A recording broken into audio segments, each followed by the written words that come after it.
اس کی وجہ چھٹا جو ہے وہ بہت ہی زیادہ بورنگ ہے. پوچھو کیوں؟ کیونکہ اس میں انگریزوں کی آواز سن رہی ہے. دیکھو وجہ یہ ہے، اگر میری انگریزی آپ کو سمجھ میں آ رہی ہے یہ کوئی بڑی بات نہیں، کیونکہ میرا جو ایکسنٹ ہے وہ پاکستانی ایکسنٹ ہے. لیکن آپ کو انگریز کی سمجھ نہ آئے تو پھر انگریزی سیکھنے کا کیا فائدہ؟ وہ چائنیز سے پہنچ گئی ہے.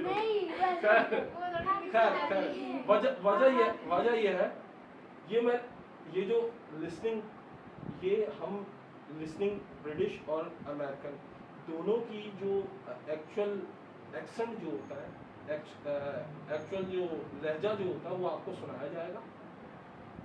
صرف 5 منٹ کا یا 2 منٹ کا سنیں گے آپ، اور آپ بتائیں گے کہ اس نے کیا بولا ہے، یعنی آپ اس کو ریپیٹ کریں گے.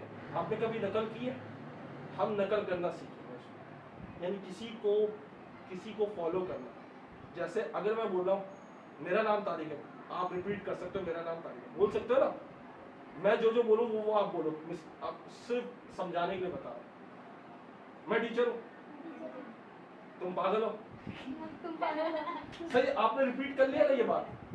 اب بور ہو رہے تھے، میں نے بولا چھوڑو، آپ نے یہ ریپیٹ کر لیا نا. اگر انگریزی ایسے ریپیٹ نہیں کر سکتے تو پھر وہ زبان ہی نہیں سیکھ سکتے.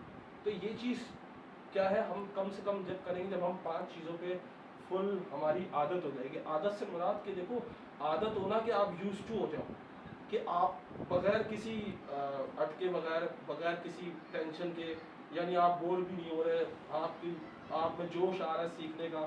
مین چیز ہے آپ میں جوش ہونا ہے. صحیح ہے. تو اب ہم شروع کریں گے پریکٹس کرنا، لیکن پنکھا چلا